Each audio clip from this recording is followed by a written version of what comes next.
Commander Elias Grant clutched his duffel bag tighter as he stepped off the transport shuttle onto Nexus Station.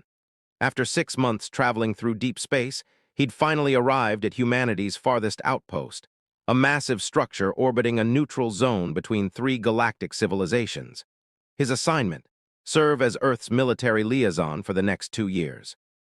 Commander Grant, a lanky officer with lieutenant stripes approached. "I'm Lieutenant Tomas Beckett. Welcome to the edge of human space, sir." Elias nodded curtly. "Thank you, Lieutenant. I understand there's a diplomatic summit happening." "Yes, sir.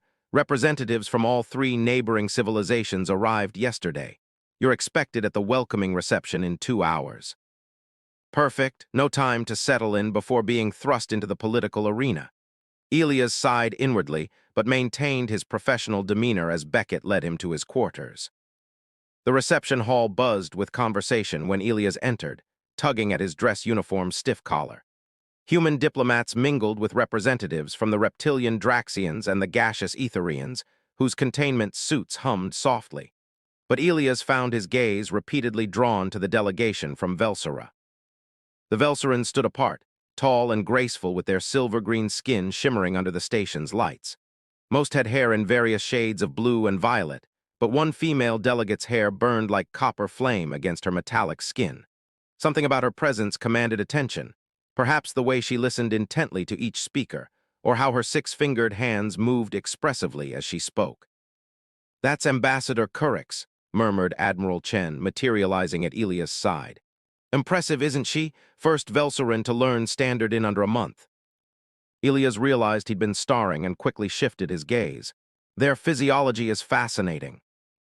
"Indeed, they're photosynthetic, you know. Those patterns on their skin aren't decorative, they're specialized cells that absorb light, probably why they shimmer like that." Throughout the evening, Elias found himself watching Ambassador Currix.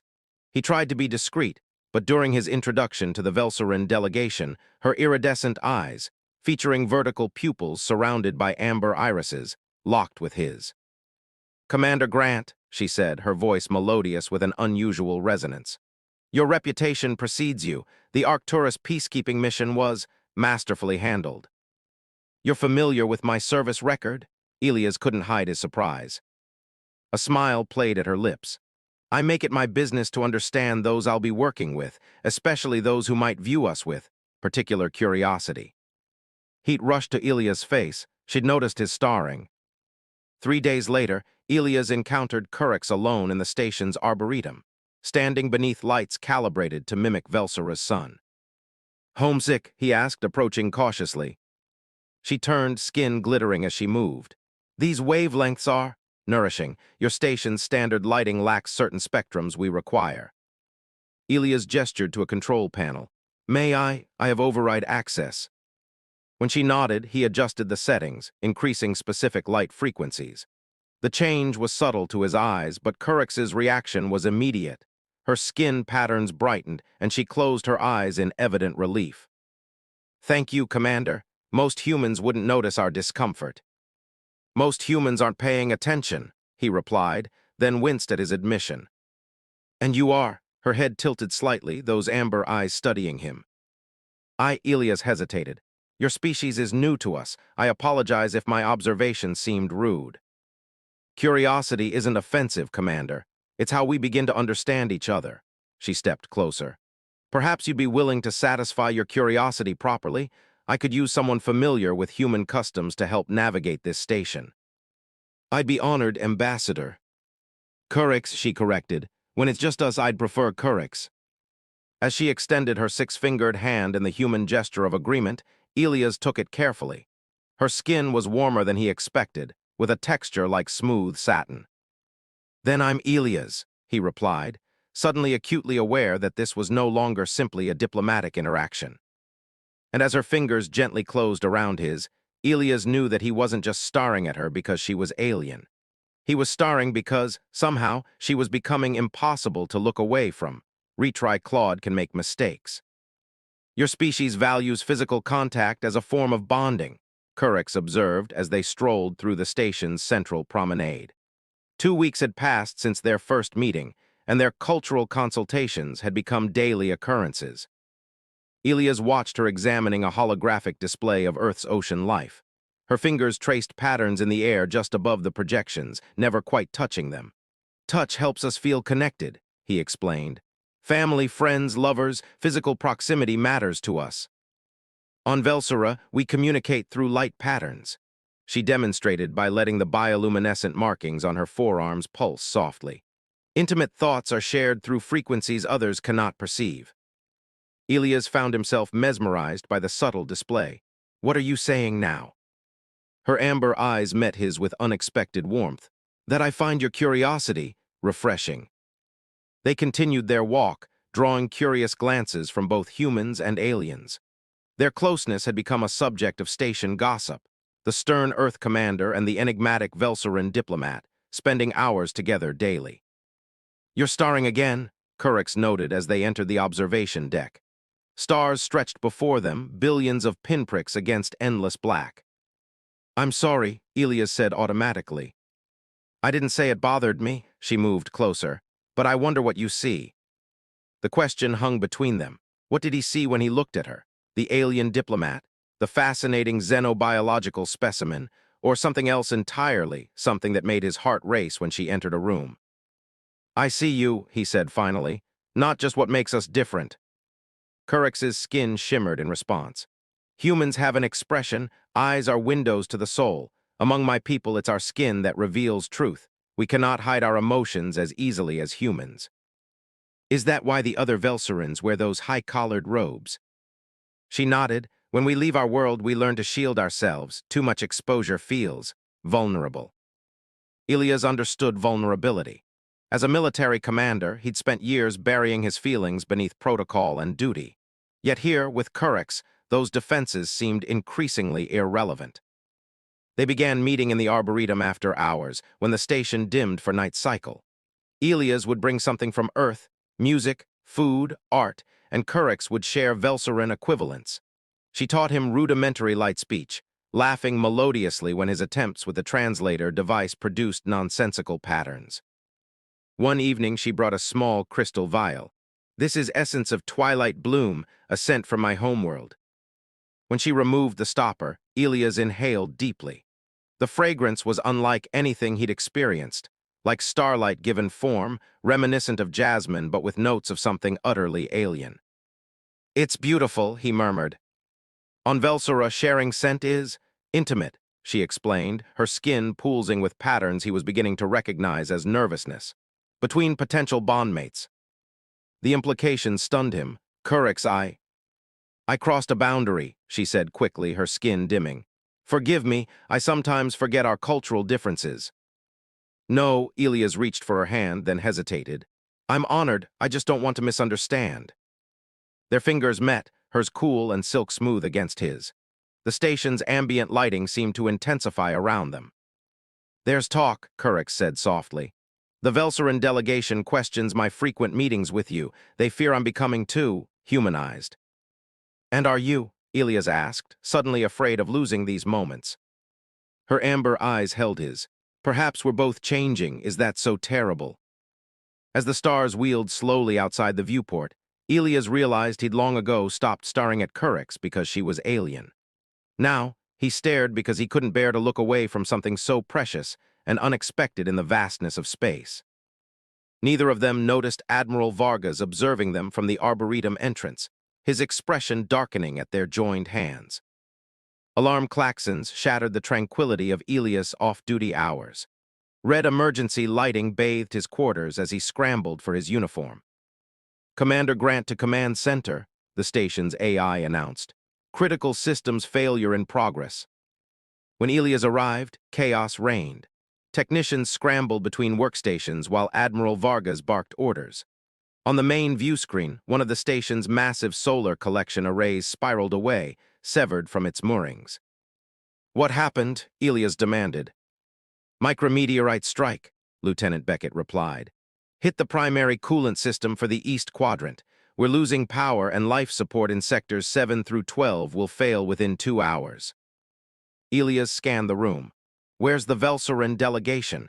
Their engineers understand photonic systems better than anyone. Admiral Vargas's expression hardened. This is an internal station matter, Commander. With respect, sir, it's everyone's problem if life support fails. Elias stood his ground. Ambassador Curix has extensive engineering experience. Reluctantly, Vargas authorized the request. When Curix arrived with two Velseran engineers, her normally lustrous skin appeared muted under the emergency lighting. The coolant system uses crystalline matrices similar to our sunlight harvesters, she explained after assessing the damage. We can reconfigure the secondary arrays to compensate, but we'll need access to the maintenance conduits. Those tunnels are barely large enough for maintenance drones, Beckett objected. I'll go, Elias volunteered. You can guide me through the reconfiguration. Curix shook her head. The work requires precision only my people's sensory capabilities can provide. I'll go. Not alone, Elias insisted. Minutes later, they crawled through the narrow maintenance shafts beneath the station's outer hull. The metal walls conducted the freezing void of space, and Elias watched with concern as Curix's movements became increasingly sluggish. You're cold, he realized. Your people are heat-dependent. I'll manage, she replied, but her voice wavered. When they reached the junction box controlling the secondary arrays, Curix's fingers trembled as she attempted to manipulate the delicate crystalline components. Here, Elias pressed against her back, sharing his body heat. Better. Her skin brightened immediately at the contact. Yes. Working together, her knowledge and his steadiness, they completed the reconfiguration. Power levels stabilized across the station just as their oxygen reserves dropped to critical levels. As they made their way back, exhaustion overcame Curix. The emergency had drained her energy reserves, and without proper light, her silver-green skin had dulled to ashen gray. Stay with me, Elias urged, half carrying her through the final stretch of tunnel. You've been staring at me since you arrived, she whispered unexpectedly, her voice faint. I always wondered why. Elias tightened his grip around her waist. At first, because you were different, the most extraordinary being I'd ever seen. But now, he swallowed hard.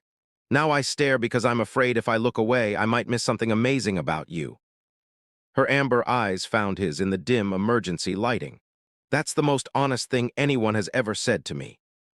Curix, I'm not just fascinated by your alienness. I'm drawn to your intelligence, your compassion.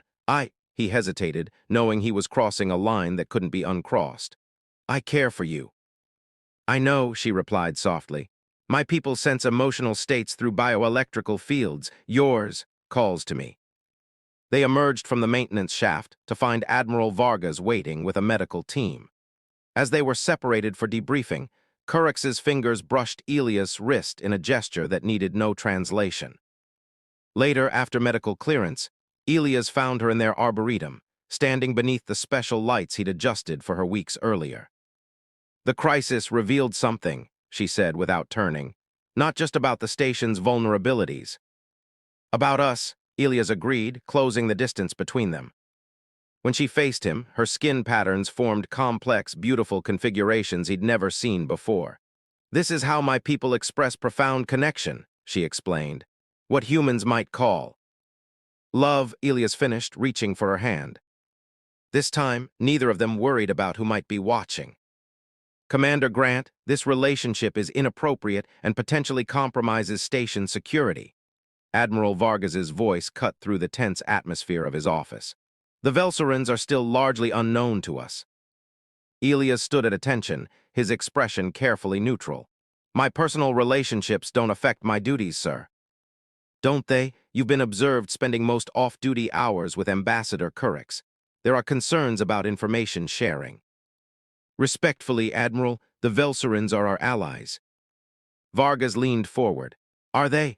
The Interstellar Protection League has filed formal complaints about their growing influence. There are concerns that your association might be more than it appears. The implication stung. If you're questioning my loyalty, I'm questioning your judgment, Commander. Vargas slid a data tablet across the desk. Effective immediately, you're reassigned to security operations in the Outer Ring, limited contact with diplomatic personnel. Elias' jaw tightened, but he accepted the tablet with a curt nod. Will that be all, sir? One more thing. Vargas's eyes narrowed. The Velseran delegation has requested Curix's recall to their homeworld, Apparently, her people have concerns about her objectivity as well. The news hit Elias like a physical blow.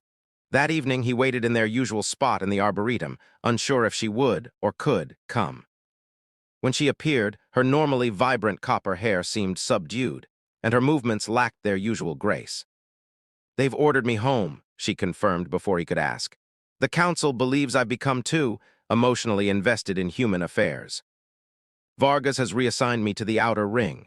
Elias reached for her hands. "Currix, what are we doing? Maybe they're right. Maybe this is impossible."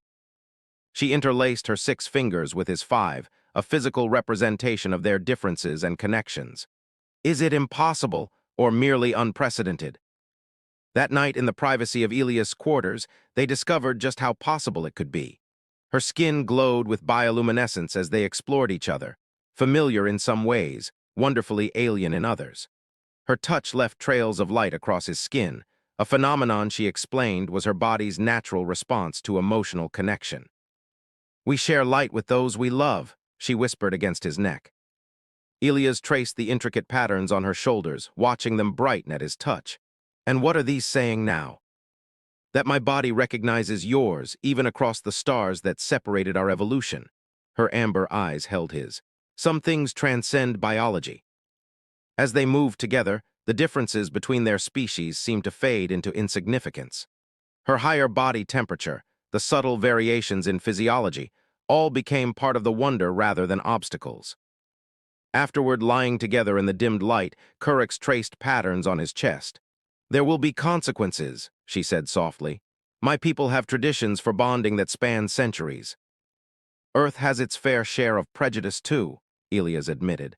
"The IPL isn't alone in their concerns about interspecies relationships." "Are you afraid?" Elias considered the question. "Not of us, of losing you, yes." "Then we'll have to be braver than those who fear what we represent." Her skin pulsed with determination. "I've requested a private audience with the Velseran High Council. I won't return home without fighting for this." The following day, as Elias directed security drills in the outer ring, an urgent message from Admiral Vargas summoned him to command. "The Interstellar Protection League vessel Vigilance has just docked," Vargas informed him grimly. "They're demanding Ambassador Currix be detained for questioning regarding suspected espionage." "That's absurd," Elias protested. "On what grounds?" "They claim to have evidence that she's been gathering classified information about Earth's defense capabilities." Vargas's expression was unreadable. "Through her association with you." Elias felt cold fury rising. This is a politically motivated attack. The IPL has been lobbying against Velseran inclusion in the Galactic Council for years. "Nevertheless, I have no choice but to cooperate with their investigation." Vargas paused. "Unless there were some reason why the ambassador couldn't be found for the next few hours, perhaps while their spurious evidence is examined more carefully." Elias stared at his superior officer, suddenly understanding. "Sir." Vargas turned away. "I don't approve of your relationship, Commander, but I approve even less of political witch hunts. You have 3 hours before I officially begin searching for Ambassador Currix." It was all the time they needed. The small shuttle drifted silently away from Nexus station, its identification transponder temporarily disabled. Inside, Elias worked the controls while Currix maintained communication with her government through secure Velseran channels. "The High Council has granted us sanctuary," she announced finally. "They don't believe the espionage charges any more than we do." "Will they protect you from extradition demands?" Currix's skin patterns shifted in what Elias had learned was amusement. "The Velseran government is quite adept at bureaucratic maneuvering. By the time the IPL navigates our legal system, their evidence will have been thoroughly discredited." 3 days later, their shuttle docked at Velsera's orbital station. Through the viewport, Elias beheld the alien world that had produced the woman beside him, a planet of shimmering silver forests and ruby oceans beneath twin suns. "It's beautiful," he whispered. Currix squeezed his hand. "You'll be the first human to set foot on our soil in an unofficial capacity. My family is curious about you." "Just curious," Elias raised an eyebrow.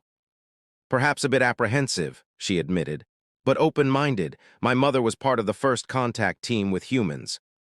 The reception at the Velseran capital exceeded Elia's expectations. While some officials maintained a cool distance, most were welcoming, genuinely interested in the human who had captured the heart of one of their distinguished diplomats. Curix's family home was a living structure, grown rather than built, with walls that filtered sunlight into specific frequencies.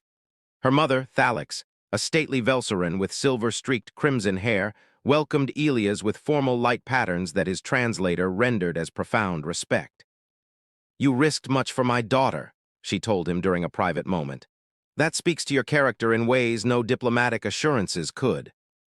2 weeks into their stay, a message arrived from Admiral Vargas. The IPL's case had collapsed after Velseran authorities released surveillance footage proving Curix had been nowhere near the alleged security breaches. Furthermore, an investigation had revealed IPL operatives attempting to plant false evidence. "You've been exonerated," Elias told Curix as they walked through her family's luminescent gardens. "We could return to Nexus Station." She studied him thoughtfully. "Is that what you want?" Elias considered the question. The past weeks on Velsera had opened his eyes to possibilities he'd never imagined. Here, watching Curix move through her natural environment, he'd fallen even deeper in love with her. "I want to be where you are," he said simply, "but I'm still a commander in Earth Space Forces." "Perhaps there's another way." Curix led him to a reflecting pool glowing with bioluminescent life. "The High Council has proposed creating a new diplomatic position, a joint envoy representing both human and Velseran interests throughout the sector." "Co-ambassadors," Elias realized. "That's unprecedented." "As is this," she gestured between them. "We could help forge connections between our peoples that transcend political alliances." The following month, aboard a new diplomatic vessel christened Convergence, Commander Elias Grant and Ambassador Curix stood together on the bridge as they departed Velseran space. Both wore the newly designed insignia of the joint interspecies diplomatic corps, a human hand and a Velseran hand reaching toward each other across a field of stars. "The IPL is already protesting our appointment," Elias noted, scanning recent communications. "Let them," Curix's skin shimmered with quiet confidence. "What we represent frightens them more than any military threat." "And what's that?" She turned to him, amber eyes reflecting starlight. "The possibility that our differences might not matter as much as we thought, that love might be universal." Elias no longer worried about being caught staring at her. Now he did it openly, proudly. "When I first saw you, I couldn't look away because you were so beautifully alien. Now I can't look away because you're simply home." As the convergence accelerated toward distant stars, Curix's skin illuminated with the pattern Elias had come to recognize as her expression of love. And as natural as breathing, his hand found hers, 5 fingers and 6 intertwined, crossing boundaries of biology and star systems alike. Behind them, through the view screen, Earth and Velsera diminished to tiny points of light, separate yet equally brilliant in the vast darkness of space. Just like them, different worlds finding their path forward together.